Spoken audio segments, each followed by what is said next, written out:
Hey there, it's Chris. We're taking a look at questions 8 through 11 here in section 3 of SAT Practice Test 4. So let's dive right in. Number 8, which of the following equations represents a line that is parallel to the line with the equation y equals negative 3x plus 4? So the key when you're talking about parallel lines have to have the same slope.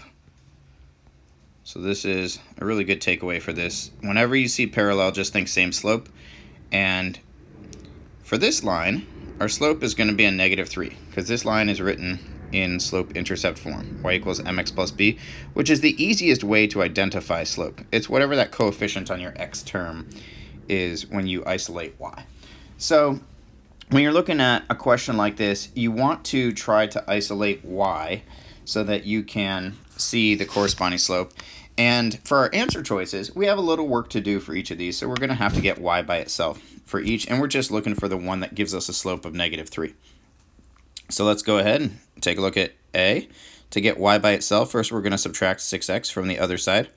You might be tempted to write this as 15 minus 6x, but I encourage you, whenever you have the opportunity, to just order it the same way that you see it ordered in slope-intercept form. If you put the x term first, it's just going to make it look visually a little bit like more of a match to what you've already seen in y equals mx plus b form. And so everything's going to line up. It's going to make it easier to find slope, find y-intercept without accidentally flip-flopping those values. So here we divide everything by 2. Y will equal negative 3x plus 15 over 2, or 7.5 if you want to write it as a decimal. But in our case here, the decimal doesn't really matter. All that we care about is that slope, and look at that. It works out that it's going to be answer choice A. If it hadn't been A, you could go through and isolate y for each of the other answer choices, but luckily for number 8, we're done there. We can select our answer confidently and move on to number 9. So for number 9, it says if A equals 2, what is the solution set of the equation above?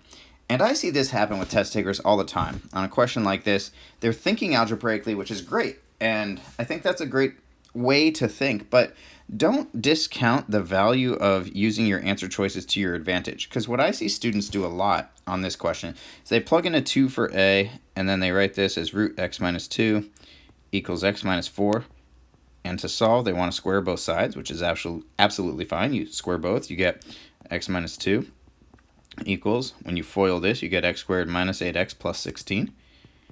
If you need that written out stepwise, then it might be worth checking out another video where we go through the individual steps of how to FOIL two binomials. Here they bring everything over to the same side. Subtract x, we get x squared minus 9x, add the 2 plus 18, and then we get 0 equals x minus 6 and x minus 3, and then we get x equals 3 and 6, and then end up picking answer choice A, and that seems like it would be correct. However, do not fall for this, because it's also important on these questions to note if we have any extraneous solutions, and sometimes that will be the case. So this is a great example of a question where your pure algebraic approach can lead you in the wrong direction, and there's actually an easier way for us to approach this question. So if we look at something like this, let's see if we can use our answer choices to our advantage. We see that we only have 3 numbers in our answer choices. We have a 2, a 3, and a 6. So let's test those out, and when we plug in a 2 for A, it's going to look like this. But rather than trying to solve everything algebraically, let's see what happens if we just try out these different values. And again, we can go in order here. Let's test out the 2. So if you plug in a 2 for x, then I'm going to just label this as a 2. So this is what we get if we solve. We get square root of 0 equals negative 2. And is that true? Do you get negative 2 when you take the square root of 0? No, you get 0 equals negative 2. That's incorrect, which means it can't be an answer that has a 2 in it. Let's try the 3. So here we do square root of 3 minus 2, which is 1, equals 3 minus 4, which is negative 1.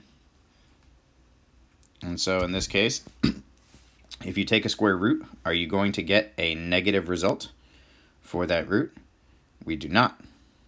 So we can eliminate A and C with this. You can't get a negative as your result for a square root. So as far as SAT is concerned, we're just going to have this singular answer here of 6, and 3 would actually be an extraneous solution since it leaves us that undefined scenario. And that's something hugely important for us to take advantage of because it's very easy for us to forget that. And just to show you that 6 works, if you do 6 minus 2, you get square root of 4 equals 2. That's your positive result. So 6 checks out, and it's going to be answer choice D for question 9. But the most important takeaway here is that thinking algebraically is great, and there's certainly nothing wrong with it, but you still want to be a little bit careful because it can make the math more complicated.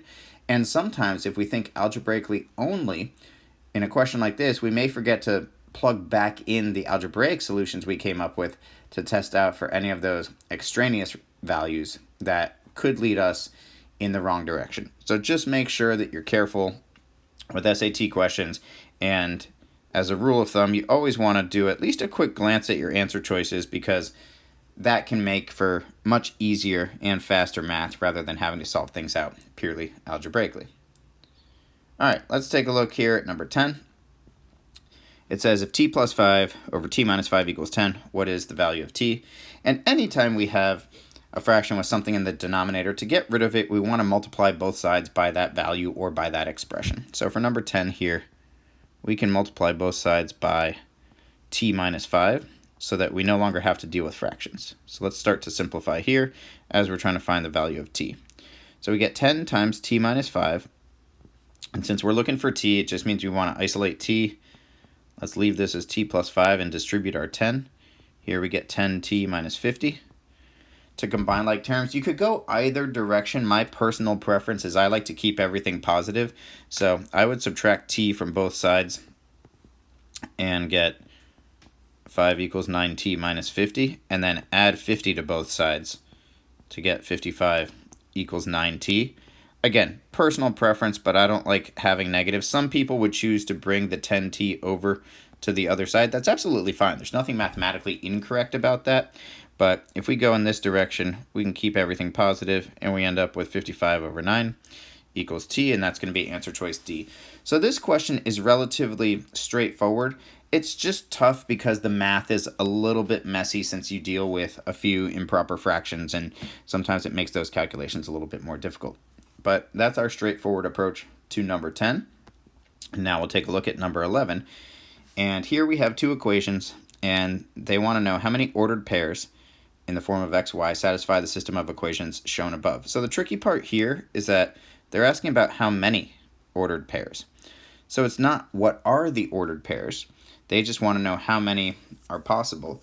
And neither of these is written in a form where it's really easy to graph it out. So if they had y equals for both, and you had the equation of a line, or maybe the equation of a parabola that was in vertex form where you could graph it easily, then graphing might be the right approach.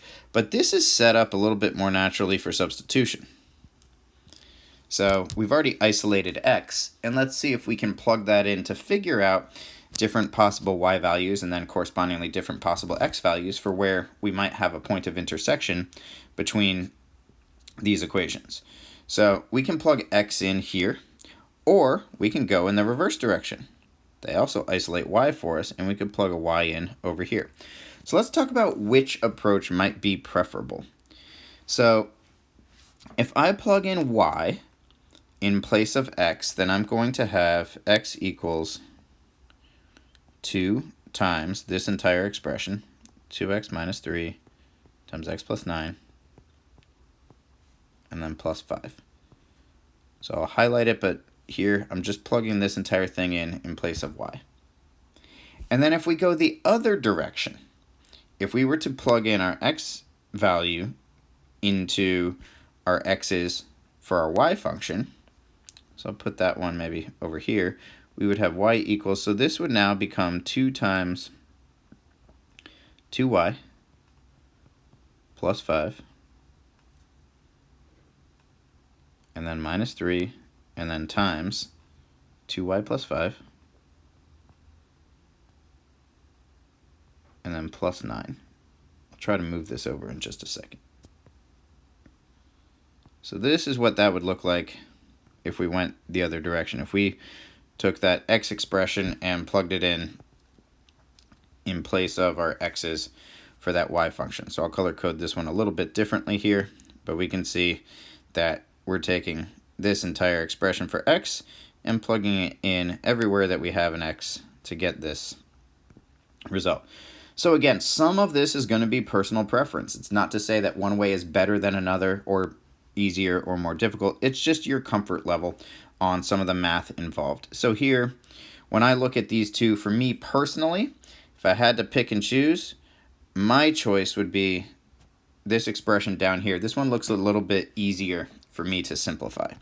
So let me try to simplify this and see what types of values I get for x. Here, x equals, I'm going to FOIL these two binomials first. So that would be 2 times 2x squared.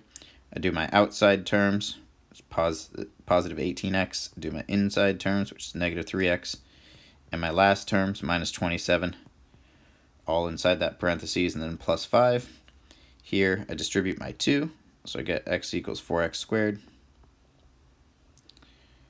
I combine like terms, that's 15x. And then I can multiply that by my 2 out front. Hold on one sec, I'm going to move this down. There we go. So we get 4x squared, and then 2 times 15x would be plus 30x. And 2 times a negative 27 would be a negative 54 plus 5. And this is going to simplify even further to x equals 4x squared plus 30x minus 49. Bring over the negative x to set everything equal to 0 to find possible solutions. I get 4x squared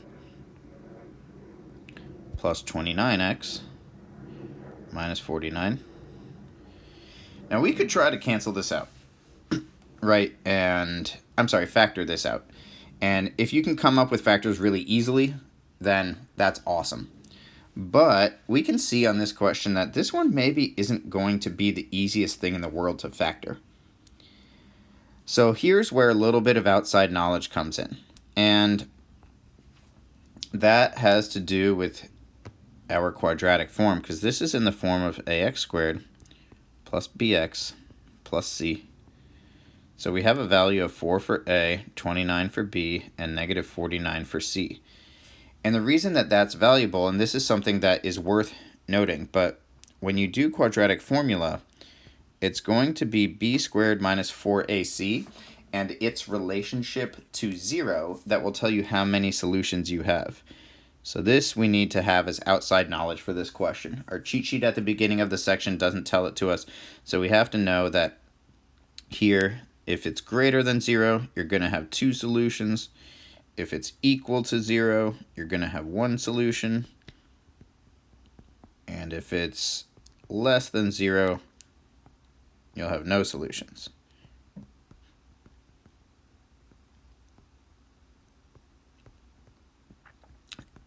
And this is the key piece of information that you want to memorize for this question if it's something that we don't know. So we're going to plug in b and a and c, and we're going to see how many solutions we would come up with for this. So when we do b squared, which would be 29 squared minus 4 times a times c, let's see if we're going to get a positive result, a result of 0, or a negative result. And hopefully we don't have to do the exact math here. A lot of people get lost in the math, but we just care about whether it's positive or negative. And in this case, negative times negative is positive. So this will be plus 4 times 4 times 49, which means no matter what that comes out to numerically, it's got to be greater than 0, which means there have to be 2 solutions. And we can go up here and pick answer choice C, and that's the correct answer for number 11. So this is definitely a hard question. It's a hard question for a lot of reasons. One is because there's a few different directions you could go in terms of the substitution originally, but keep in mind you can do either one. All we really care about is doing our best to try to get this into a version of quadratic form, and once we have it there, we've got values of a, b, and c, And the second key piece is just knowing this outside information that is going to allow us to determine the number of solutions that we would have for where